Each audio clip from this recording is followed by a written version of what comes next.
તો આજે વૃત્તિ એના અંકલને આવી રીતે જગાડવા આવી હતી અને પછી અમે બધા બેસી ગયા હતા નાસ્તો કરવા માટે. અને આજે તો નાસ્તામાં હતા થેપલા અને આજે અમારા બંનેના રૂમની કરવાની હતી બેડશીટ ચેન્જ.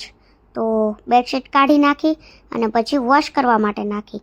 ત્યાં નીરવ રેડી થઈ ગયો અને તે કે હું જાઉં છું ઓફિસે. તો તે ઓફિસે જતો રહ્યો અને ત્યારબાદ બહાર જોયું તો મમ્મી માથું ઓળાવતા હતા અને આજનું વેધર કાંઈક વરસાદી તો નહોતું મતલબ.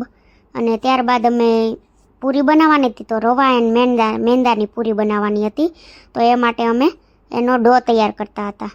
તો ગોળવાળું પાણી નાખી અને અમે ગળા શક્કરપારા બનાવવાના હતા. તો એ માટેની તૈયારી કરતા હતા. અને ત્યારબાદ જમી લીધું અને ફ્રાય કરવાનું બાકી હતું.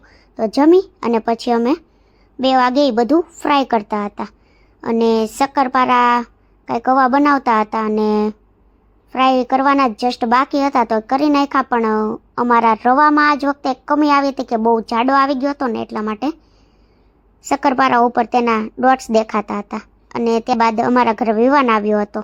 કેટલો મસ્ત એન્ડ ક્યુટ દેખાતો હતો અને એની સ્માઇલ પણ બહુ મસ્ત છે.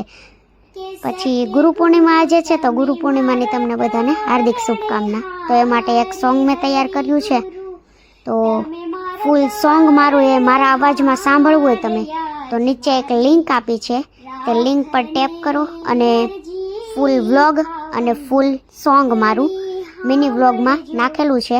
અને ફૂલ વિડીયો પણ તમારે જોવો હોય તો યુટ્યુબ ચેનલમાં મારી લીનીચી વ્લોગ કરીને ચેનલ છે તેના પર ટેપ કરો અને મારો ફૂલ વ્લોગ જુઓ. અને મારી ચેનલ પર નવા હોય તો મારી ચેનલને સબસ્ક્રાઈબ કરવાનું ભૂલતા નહીં અને બને તેટલી શેર કરજો. તો થેન્ક યુ. જય Shri Krishna. Good night. Bye bye.